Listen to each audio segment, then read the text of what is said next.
Okay, we are not editing this, so we're starting it right now. Hello, welcome to In Phase, In Tune with Autism, the podcast. My name is Eileen Himel, and I am the host of this podcast. And I work with the non-speaking autistic community through the lens of presuming competence and training purposeful motor. And I am also a coach in the mental health and spiritual space. And this is my husband, and he is on the podcast today. Do you want to introduce yourself, babe? Yeah, I'm Blake. I am a chiropractor. That's really all I prepared for my introduction, though. Okay. Yes, he is. He's also very smart. He's kind of like human internet a little bit. He retains a lot of information. I hear a lot of information all the time. It's good. It's good. Okay, so reason I have Blake on the podcast today because we have such good conversations when it comes to shifting from old paradigm to new paradigm is what I call it. So old paradigm thinking when it comes to relating to autistics is, relying on their motor responses to show us what they know, right? Really taking their outside motor stuff and all the things that they're doing with their body and putting meaning on it when the meaning isn't always necessarily accurate. And we're moving to understanding that these guys the cognition is there, they're comprehending everything, and their motor system doesn't work like a typical person's would. So they can't just sit here and nod, and this is the reason why they can't speak. So I always give that introduction a little bit just in case there's new listeners. But he and I always have really good conversations. And this morning, I was preparing for a podcast that I'm doing tomorrow with a bunch of great people, great minds, and some non-speaking autism parents and some spelling practitioners, some speech therapists. And we were preparing for basically an addressing misinformation when it comes to presuming competence mindset and when it comes to different spelling methods like RPM or S2C and that type of stuff. And so we were having a great conversation over it, and I was like, we need to podcast this. And so here we are.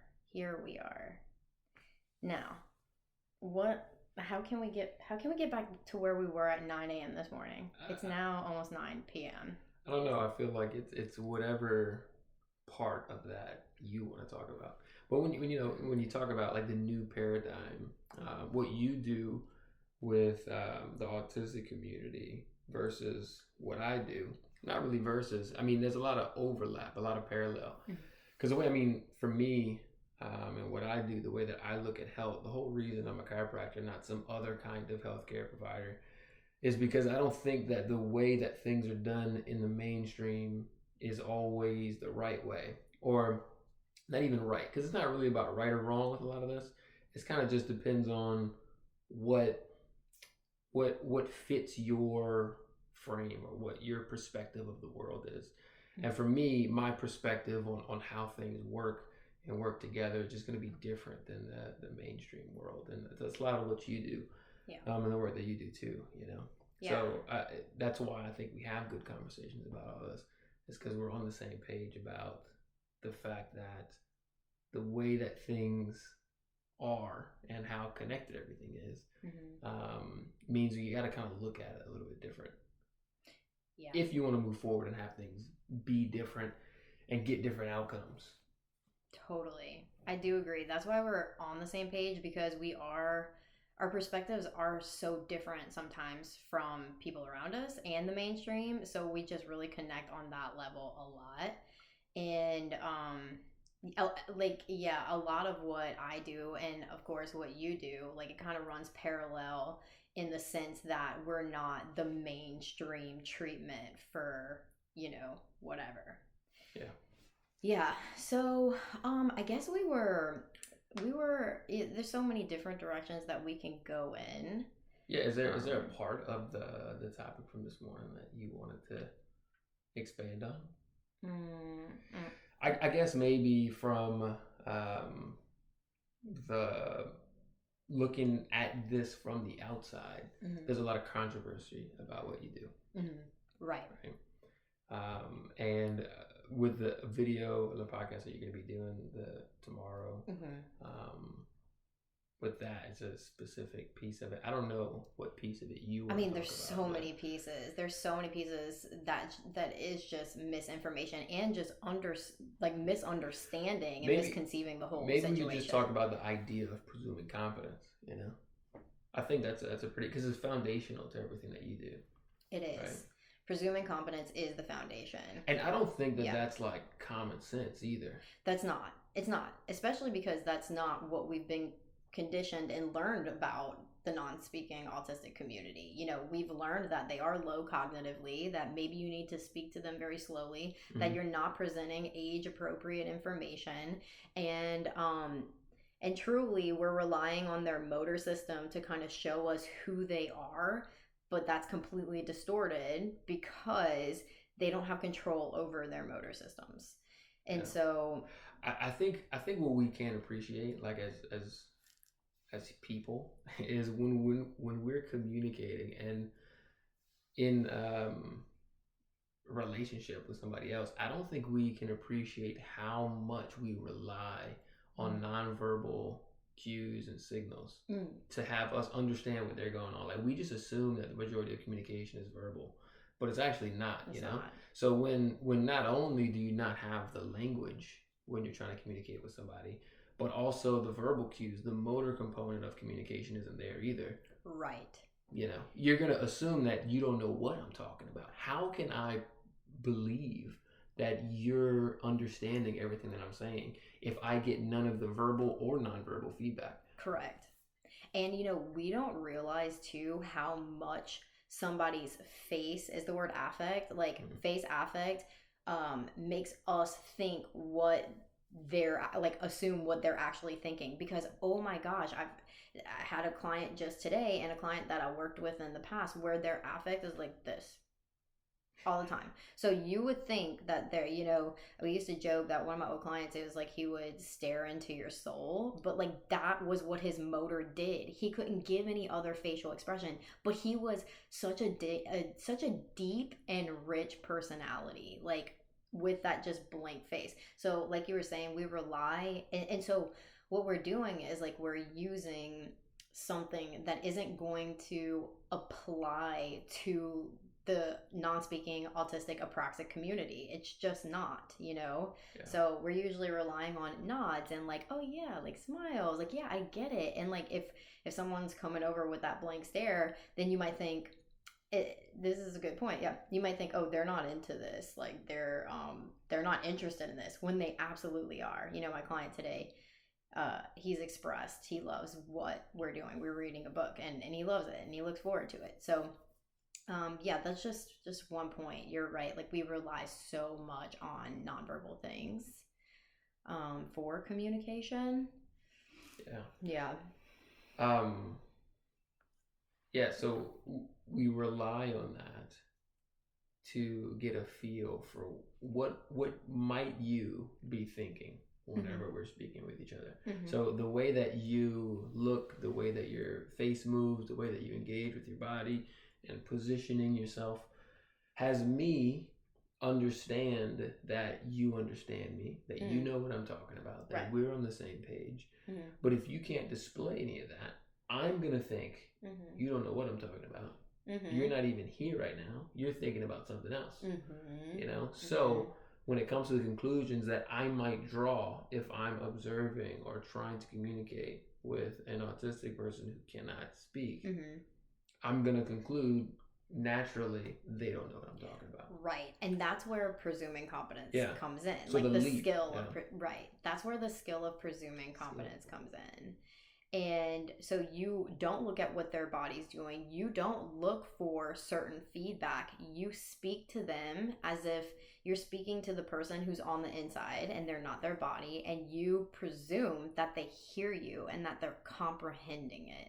And I was writing about some notes on for the podcast tomorrow. And because part of the statement that was put out, I'll say by Asha, I mean, it's not a big secret or anything, that it was about like tips for detecting pseudoscience in communication treatments with autism.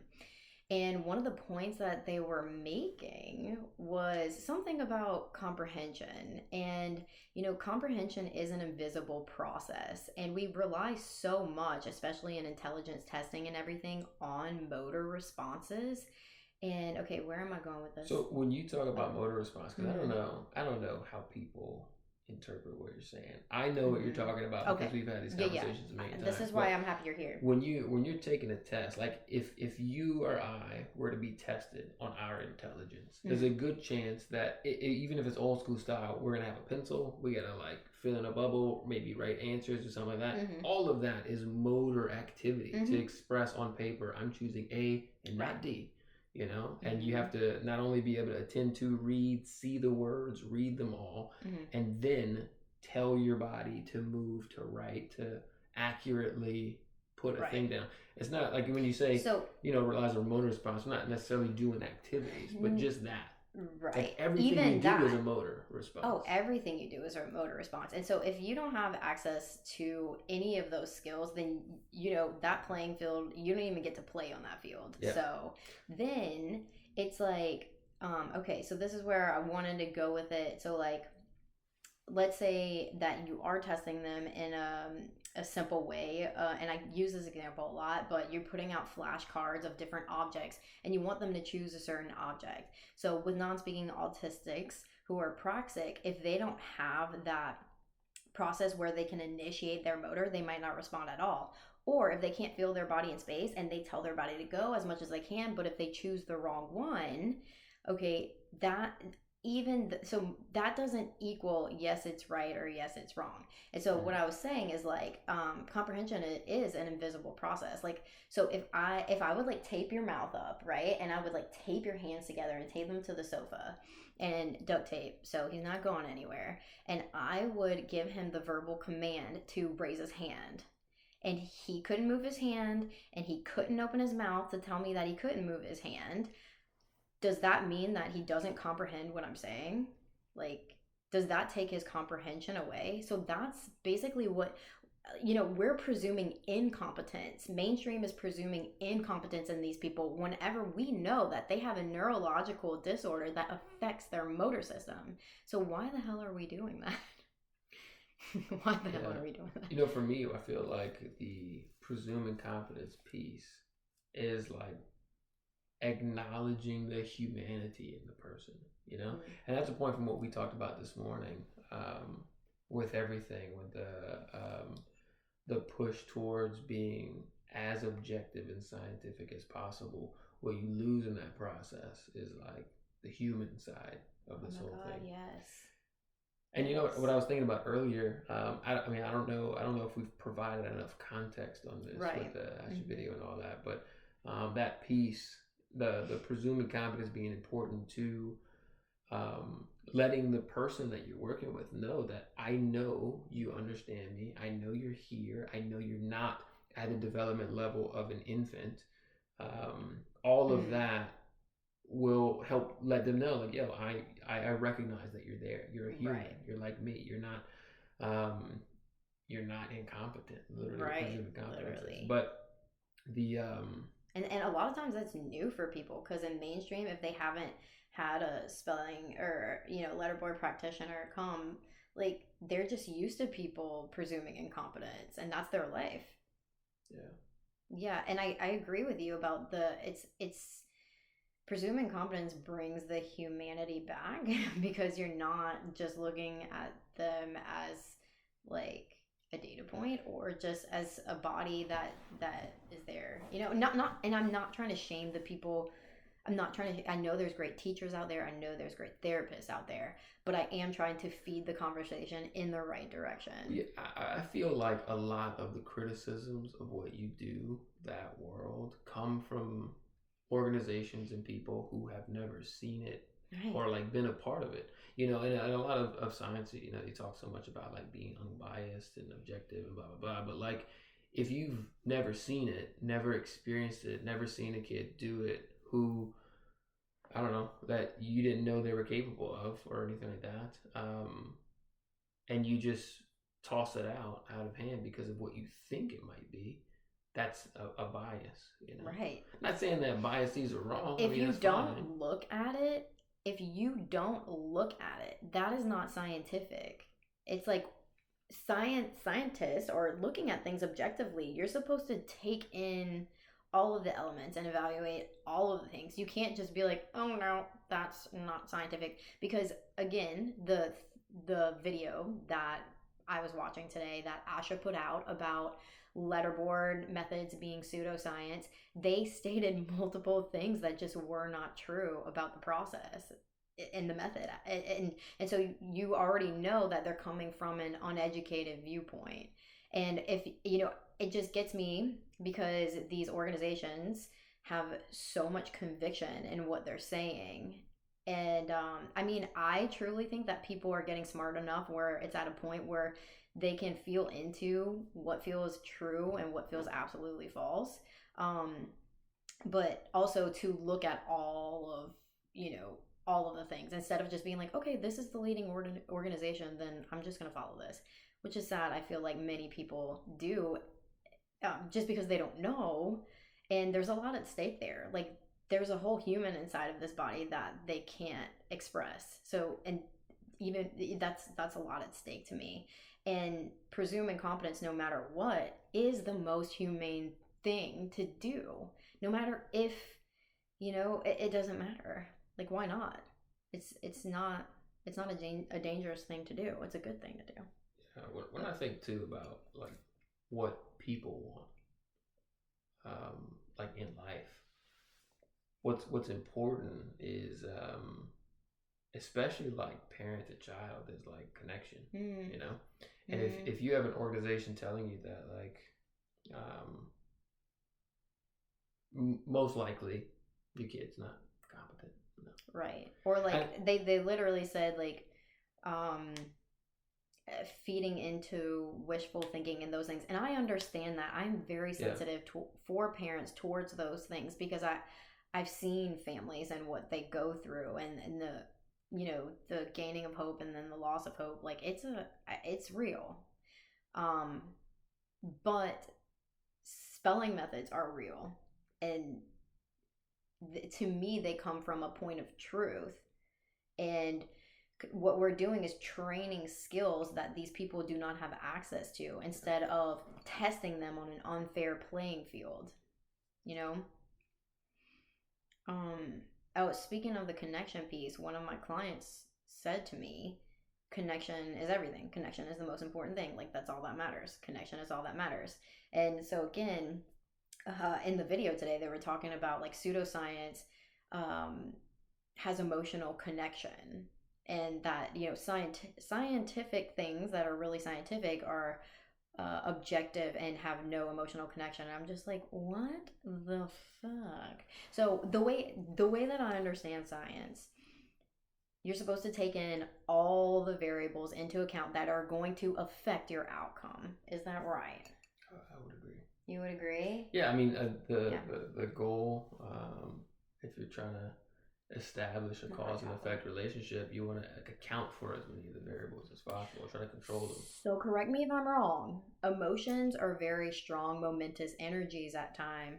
Yeah, and it's what we talked about this morning. It's like, if you're trying to apply rigid scientific objective methods to human domains like psychology and behavior, you're gonna run into some problems. And of course the psychological field or psychology field has come a long way in being able to study this stuff scientifically, but you're never gonna capture it all, and you're constantly gonna juggle that balance between what's real and practical in real life versus theoretically what's supposed to be good, right? And the thing is, though, when you're dealing with people, especially people who don't have voices to speak readily, you can't just use the data points and say that is the most important thing. Yeah. I don't think so. Like, I don't think that what we should be basing off of what things are like, what things are covered by insurance and accessible to this community should not be based off of data points. They just shouldn't.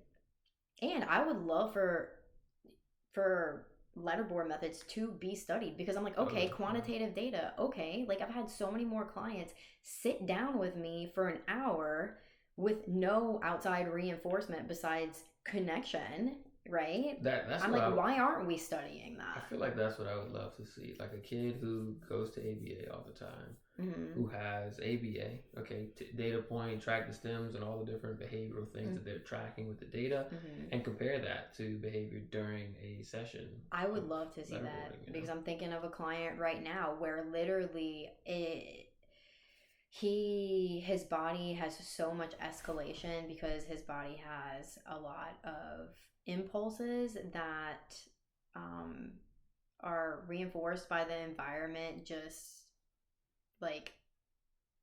consequentially. It's like, I have an impulse, it's fulfilled, right? So his body's constantly impulsing on things, and if you try to delay it or take it away, and I'm saying his body, because I don't believe he wants to be actively participating in every single thing that his body's doing.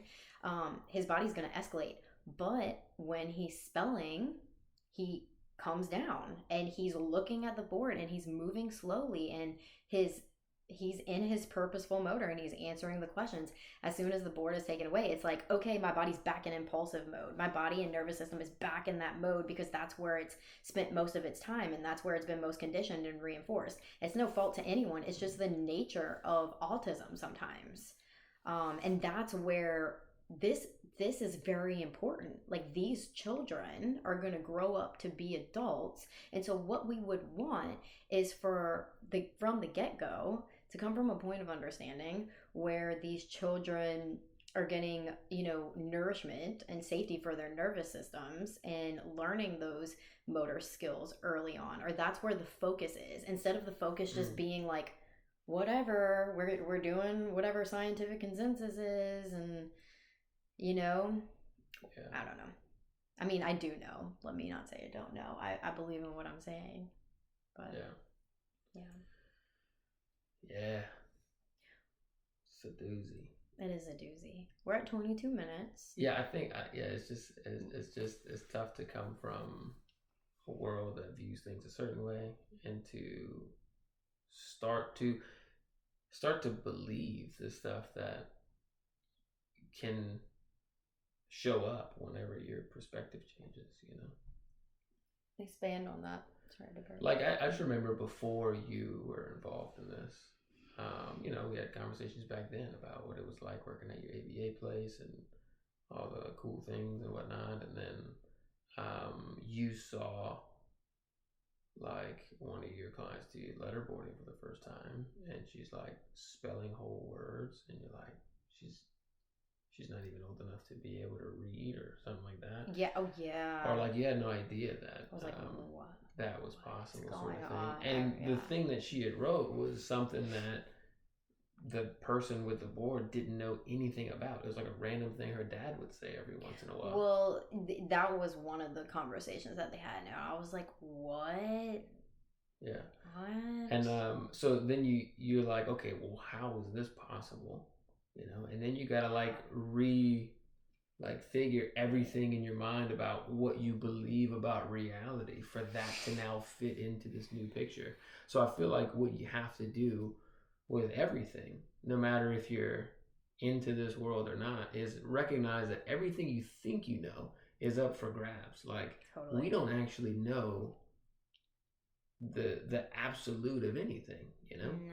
So you have to take everything that you do, even the hardest facts, with like huge grains of salt, knowing that at any moment something can come around that might throw everything that you know into question. And that can be scary when it happens. And I think that's where these videos about trying to silence certain communities, like the spelling community, it comes from. It's like, okay, this is a threat to my worldview. You think that's what it is? Yeah, to some extent, even if it's unconscious on their side. It's like, this is directly against what we do. And if they're right, then not only are we wrong, but everything we've ever done is wrong to some extent, you know. So true. And it's also interesting, like the fear around it. Like when I found out and I saw it with my own eyes and my jaw was on the floor, and, I saw this child like so regulated and grounded. Like it was hard to even believe that it was her, because she did have a lot of sporadic movements. And so when I saw it, immediately I knew there's something I don't understand, there's something I don't know.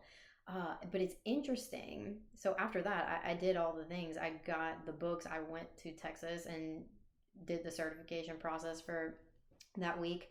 And I tried to show it to people. I tried to, like, so I got clients. I tried to show people what I was doing. People in my field, like, so like speech therapists, other ABA therapists. Some people were like, oh, wow, but I'd say more of them than not didn't even look at it. They wouldn't even look at the videos that I had taken. They sent me what Asha had said about it. And I'm like, we have so much fear that we won't even look at something because some organization told us. So it's like, okay, but that is a certain perspective. One that I obviously wasn't in, because I just looked at it and I ran for it. But I realized after that, oh, there's like, at first it was like, oh, I didn't realize there was any controversy or fear around it. To me, I just saw something with my own eyes, and I knew it was real because I saw it. And after that, I realized, oh, there's so much fear around us. And it put a lot of fear in me because I didn't want to be doing the wrong thing. And then I saw how it upset people's worldviews. And I see that it brings so much into the picture. So it is really hard. And, you have to be open and ready to a certain extent. But what is at stake is like someone's life. So to me, someone's life, Yeah. So I think it's important to question, like, okay, was I one of those people? Was I one of those people who wouldn't look at it, or am I one of those people? Because why aren't you looking at it? Yeah, I think in the context of the Asher video, when you talk about pseudoscience or whatever, and parts of the arguments they make, it's like like real science will field any question that's worth looking into, Right. And I think enough people, enough families are doing this and into this that it warrants like genuine exploration and experimentation, not from bodies that are already tossing it out. Right. From real, from people who are sitting there having conversations with spellers. There are plenty of spellers out there who would be more than happy to have a conversation. Yeah. I mean, it would probably take some creative research design or whatever. But it would take creative research design. But I mean, it can start off with like we just talked about before, an objective like observation of behaviors in different contexts. Right. Effectiveness of reinforcers versus an intrinsically motivating task, like communicating, Totally. And just being on the side now for so long, I can't believe that like nervous system regulation isn't a huge piece of the mainstream therapy, which is ABA. I know that OT, that's what OTs are doing, and the good one. You're talking about like proprioception and stuff like that. Well, like they got all like the STEM sort of even just like regulation, like. But that's what the idea is behind all the sensory stuff, right? The swings and the vibrations. So that's OT, and I feel like the good OTs really understand regulation. But it's because I feel like in every single one of my sessions, that's number one. Like I don't go into a session just not thinking about regulation of my client and myself. Are you also talking about just the capacity for the work that you're going to do, like taking breaks appropriately? That's what I'm talking about. That's what I'm talking about. Like that's what the session looks like for most of my clients. 90% of my clients instead of just powering through the tasks and objectives the whole time. That's right. It's like, okay, well let's create some spaces of balance so that we can actually have the energy necessary to focus. Right. So you can actually have access to your focus and of your body. Yeah. Because sometimes they can't. Their bodies are so bound by the energetic state of whatever environment you're in, or maybe something that happened earlier that day, or maybe something that they're wearing, or maybe a smell. I don't know. That is weird because, I mean, it's a very real thing in the autistic community where, like, you know, wear earphones. Like, sensory stimulation is huge, and that's all like nervous system regulations. Like, if there's too much that's overwhelming, you're not going to get anything done that you're aiming for, like an ABA context. Right. And man, looking back at like when I was doing ABA, like the kids who would become aggressive all those times, it was because they were overstimulated. Like looking back at it, like back then we were not tuned. I mean, I was not tuned into it at all. Yeah. But yeah, we're at 30 minutes. Is there anything else? Anything else that you want to throw in there? Let me see if there's anything else that I wrote down. You know, we talked about like how to be scientific, you got to look at all of the variables, and emotional regulation is a variable. Yeah, you know, with that whole conversation of like science, pseudoscience, whatever, I don't know. The terms are kind of, they're dumb to me. But to me, it comes down to when you're dealing with another person, like, what's important is the connection piece, the like actually the mutual trust and connection there. Like, that's what's important. It's not like making sure you get all the right data and you do all the points. I know in like a therapeutic context, there's going to be goals and all this sort of stuff that you want to work with too, but those goals have to be appropriate. Like, if my goal for you to like choose horse 5 times from a set of animals, like, that's not relevant to like my relationship to me and my family and being able to do certain things. You know, I mean, that example I gave, building communication, but no, that's true. I mean, the example I gave is very out of context and random. Of course, there's lots of like functional things you can work on too. True, but there's also a lot of not functional things. But you can't, in that whole process, deny the person who's you're trying to do therapy with. You know, like that person, whether you believe it or not, has things that they like and that they don't like. They have things that rub them the right and wrong way. They'll have people that they work better with than other people. And I think understanding that this person is not just a body in front of you. That's it. That you want to make behave certain ways. They are a person who thinks, who has thoughts, who understands you. And even if they don't, if you go into that with the assumption that they do, you're going to have a much more like appropriate interaction with them. Yes. Because you're going to see them as a person and not as an animal that you're going to give treats whenever they do the thing that you want them to do. That's true. You know? And I mean, that might sound like harsh, that sort of thing. And I don't mean to offend anybody in any kind of way like that, but that's what it is. You know, that's how you train animals. It is. You know? That's what they do at SeaWorld, which I also don't agree with SeaWorld. You're right. I mean, of course. You're right. And I was conditioned under that. And I'm not saying, like, all the people that I work with, they weren't bad. Like, I worked with amazing people, and they had connections with the kids. It's just that the paradigm is, like, out of date. And it was never correct. You know? That's right. It's not the people who are doing the job that's the problem. It's the paradigm, is the point of view that's employing this sequence or this like set of protocols. Like, ultimately, that fundamental protocol of doing things in that way, especially if you get the wrong person in place, or if the like things get out of line a little bit, that can turn into a very inhumane situation very quickly. It sure can. I've seen people treat kids not good at all. Yeah, not good at all. So it has to be about the job. The person. Yeah, it has to be about I was thinking in my head, you know, a lot of people treat it like as a job. Right. And you get frustrated with your job. So if your job is to work with people with autism, that can easily become like a it annoyance can, to you, and you that, and know? that's a big piece too. Like it takes so much attention for this type of work that regulation just, you have to be aware of your own regulation if you're going to be, in my opinion, if you're going to Yeah. do good treatment. You just have to be. And I'll make one more point, which Nothing. what's that? I'll make one more point that I feel like you were kind of making. Yeah. Like so you were saying, God, I'm tired. Let's see, what was it?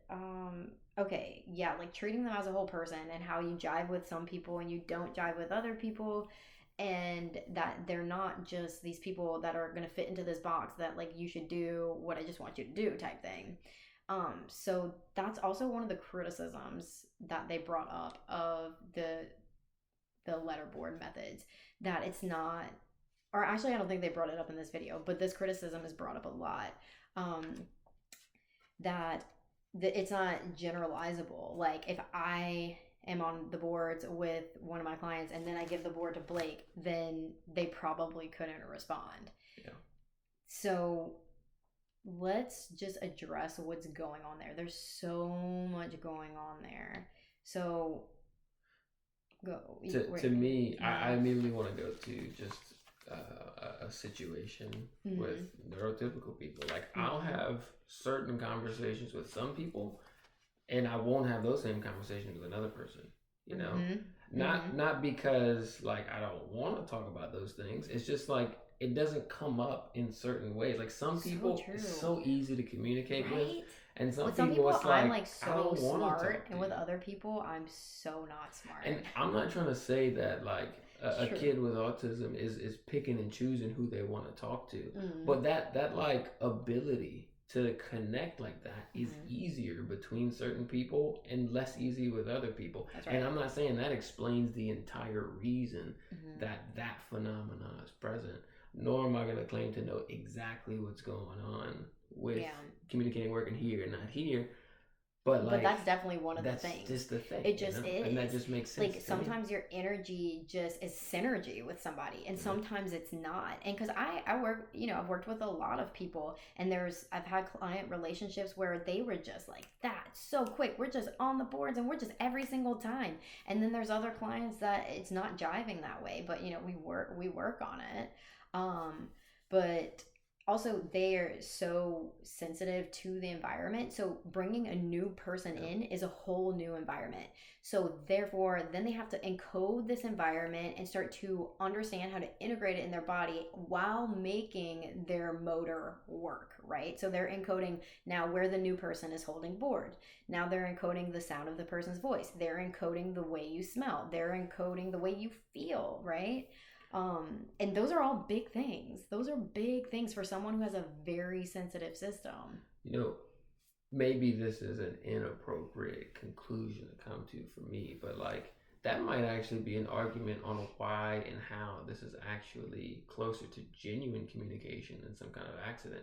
Because in genuine communication, again, I'm going to connect with you better than I'll connect with somebody else. Yeah, you don't talk to anybody else. So that flow would be like easier if I was with you, but not with somebody else. Yeah. Whether if this was just some like random thing, like in this kid is just doing the pattern on the board, right? They should be able to do that with anybody. That's right. If it was some pattern programmed of whatever, totally. Whereas communication, there needs to be rapport built up. There needs to be trust there, That's so true. There needs to be trust there. And again, maybe that's not the right conclusion, but it is. It's one of the right conclusions. It's a worthwhile, plausible sort of thing to go to, I think. Oh, I absolutely agree. And one more thing came to mind on this piece. It's a little bit different, but you were talking about like putting out the cards and the kid having to choose horse like 5 times or whatever. What I noticed now, being not in the ABA game, it's like, oh my gosh, the kids who had the more integrated motor system could choose the correct answer more frequently, and they could maintain that skill, mastering that skill for longer and more consistently than the kids who didn't have the integrated motor system. The kids who did have the integrated motor, who didn't have the who are very disconnected from their motor, we could say. Those kids, the very apraxic kids, they they weren't consistent with the trials of picking horse, if that was the target, each time. And if they did master it, they wouldn't maintain it. They wouldn't, we'd go back to it and it was like they lost the skill, so they didn't know it. When truly it's a motor issue. And I want to bring up, I don't have my letterboard right by me, it's up there. But with the letterboard, I feel like this is so, so valuable. You're holding it in front of them every single time. And so in the beginning, you're coaching their body to spell what's called known words. So like if I was doing a lesson with you and this was the letterboard, and I'd say, okay, we're learning about furniture, we're gonna spell table, I would be coaching your body to go get the T. So his body, let's say the T's right here, would be learning what it feels like in space to touch that T, and he'd be doing that. So every time he'd hit the T in our sessions, from that first session to whatever session, he's going to around the same spot. So he's building real purposeful motor patterns that his body could rely on. So that's why this works. Instead of just, I'm switching the cards around, now you have to go find the card, but you have no proprioception, and so good luck. And by training that the way that you're talking about, you're not cheating and manipulating them to choose the right answer. No. You're training their motor system and their nervous system to know what T feels like in the body. So that now when I want to choose T in the middle, I can sync up with, well, what was I looking at the time we learned T? I know what the finger has to do. That's right. And the body just learns. And like you said, the nervous system just learns. So it gives them that. Yeah, it's the same thing as learning any other skill. You have to learn it. You have to do it. And if you can't, you need to be coached, and you might need to physically walk through or have somebody walk you through that. Like if you're looking at people who lost the ability to walk, and when they have to learn how to walk again, they have props and all kinds of equipment and trainers next to them, walking them, literally moving their feet into that process to retrain that motor pattern of how to walk, to relearn how to balance, how to feel gravity and sense themselves in space.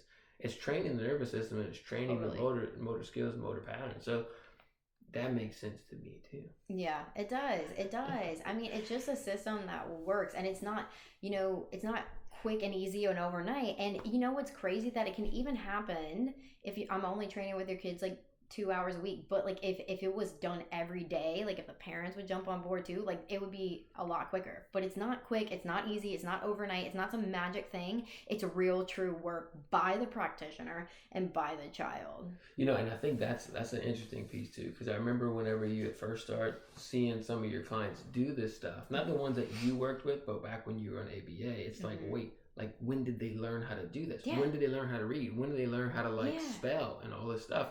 And it's they already knew how to do those things. They just couldn't demonstrate it. So once you train the motor enough, boom, all of the comprehension comes out. That's right. So it's already there, That's right. And I feel like I had another point on that, but I don't remember what it was. You don't remember what it was? Yeah. So it can come out. It does need to. Yeah. I remember because you mentioned how it takes a while to get to that. Takes a while. But I think in some ways it can seem sensational if within a couple sessions a kid is spelling. Oh yeah. But maybe they just need. Yeah, because most of my kids my kids spell on the 3-letter board, so that's a field of 8 letters. It's usually A through I, K through, I can't remember. I can't see my boards right now, but it's so a small field of letters, and most of my kids are spelling by the first session something, and that's another big point. And we're coming up on 44 minutes. Real quick, belief. So belief, people are oh yeah, woo woo. No, belief is a real thing. So when you actually believe something, it can open doors. So when their body's resonating in the energy field of your belief in them, because that is a real thing. You know what it feels like when somebody believes in you and when somebody doesn't? When their body's resonating that, it opens doors. Think about this. Think about sports and stuff. If you're a kid and your coach doesn't believe in you and he's dogging you out and you're at the plate, you're going to strike out. But if you coach or like your parent or like people who you care about are like, you can do this. Like, you know that, right? Like, that's going to boost that kid's confidence and they're going to do better. They're going to be more relaxed. They're going to be less stressed. And then they'll have access to do what they need to do. I notice that in my like own that's life. a big thing everywhere. Like that's what coaching is. You know, Yes. like in sports and in anything. Like if you're pumping people up with That's like, what yeah, my you coach can do does it. for me. You have the confidence to do that. You know, but if people around you don't believe in you, what are you gonna do? That's right. And so there's an energy of belief and there's an energy of disbelief. And I've already talked about this on another podcast. Anything that's ever allowed to happen in the energy of disbelief is going to happen. And it might not be much, but anything that's ever allowed to happen in the energy of belief is going to happen. It opens literal doors. Like these kids, you know, I always tell this story of one of my clients who's non-speaking and how we were doing a known word and the answer was water. Okay. And I wanted her to spell it out and I was waiting for her to spell it out and she's covering her ears and she's taking a while and then she goes, water. Like, because I believed in her, she was like, I got this. I'm going to take my time. And she's not feeling rushed by me. You know, she's comfortable with me to sit there and just wait and ignore my prompts. Cause I'm telling her, hey, go get the letter. Cause that's what you're supposed to do. You're supposed to coach and prompt their initiation to get the letter. But she was like, no, I'm going to do this. And she tuned it and she said the answer. And that was purposeful speech. You know what? I was thinking earlier when it comes to like letterboarding and spelling or reading or anything like that. Like these kids they're not going to randomly run into a big set of letters that they can point to and spell stuff on like a random day, you know? Mm-hmm. So like, how do you know? And you know what I mean? They don't have, that's the piece that people don't understand. They don't have the initiation of the motor piece. Even if they saw letterboard, they wanted to go pick it up and spell on it. Usually they couldn't. Like people don't understand that. Like only like years down the road, I feel like kids will go pick up the letterboard. They don't have that initiation piece. So you are there as the prompt for initiation. Yeah. You know, I think you can think about like any complex task that we might try to learn, whether that's like driving stick shift or doing some like new skill, juggling, whatever. Like we have to work at it and practice that over and over for that to become automatic for us. Mm-hmm. And our motor systems are integrated. Yeah. So imagine if right now you had to learn a fundamental like motion. You know, like writing with a pencil or something like that. Oh my gosh, right? You know? And that's what they have to do now. With a motor system that isn't connected. And just like we talked about in the beginning, nonverbal cues and communication, those are all things that we learn at some point, even if it's unconscious learning. But they haven't learned that unconsciously. They didn't pick up that way. So if they are to do that, that would also be something that you would have to learn and train and do over and over and over. You know what I mean? So I'm just trying to emphasize how difficult it can be to create a whole motor pattern for yourself, especially if it didn't come up automatically in your normal development. Now you have to consciously put that in place. And that's extremely difficult to do. Oh, totally. Like you need repetition on repetition on repetition. You'll need somebody else to walk you through that. Right. And if you don't have that, like it's just not going to come up, you know? Right. Another piece that is coming to mind is that their bodies are so conditioned to the environment. Mm-hmm. And so the environment is the people who are in their environment. So if this person is coming up to them, you know, their mom or their dad, and they're coming to spell with them, their bodies are going to do the things that they've always done around them. So it's almost like you have to bring a new energy to the situation so their body can be open to something new, because they're just doing what they always do around mom and dad because their bodies are just conditioned to do that. You know, I know that gets crazy, but it's true. I just remembered. Right. I don't even remember this guy or know really who he is, but I just remember there was a guy in like high school. He was afraid of cheese for some reason. I hope he doesn't hear this. I'm sorry. What? I mean, if you do, I'm not gonna say your name. I don't even remember your name. But he was afraid of cheese. Is there a name for being afraid of cheese? I don't know. I'm sure there's a phobia. I don't know, but he was, and like. Most of us are probably not afraid of cheese. So if you like put cheese in my hand, I won't freak out. But he would freak out. Wow. You know what I mean? So like anybody can be conditioned to respond to anything in any kind of way, you know? And these kids, most of their behavior, well, it's just to say that like anybody can have a response. Like he was obviously conditioned that is to not have what that you would expect. fear response around cheese. Yeah, so for him, like cheese in his world, cheese in his environment leads to a crazy response, you know, like a response that nobody else is going to have to cheese, you know? So these kids, it's some version of that, you know? Their response to any new stimulus in the environment is not what we might typically do or expect. Right. But that's what their body is programmed to respond with. You that's know, what he I'm didn't saying. choose to freak out with cheese. Like it's just an automatic thing. And that's what I need people to realize. Also, because when I come in to see a client, they have no associations with me. So their body has not been conditioned to anything that I'm bringing to the table because they've never seen me before. So me coming in with a fresh slate with no conditions with their motor system, you know, their motor system not being conditioned by anything that's in that Eileen environment, and I come in with presuming competence and coaching their body. Yeah. So I want like moms and dads not to be discouraged as well, because it takes time to reprogram. Yeah, you'll have a better chance of success than mom or dad probably will in the beginning. In the beginning. Yeah.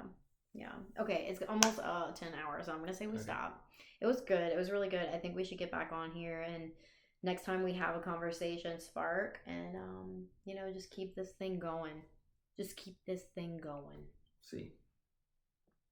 All right. Thank you for joining us, and I will be posting my stuff normally like I do down below.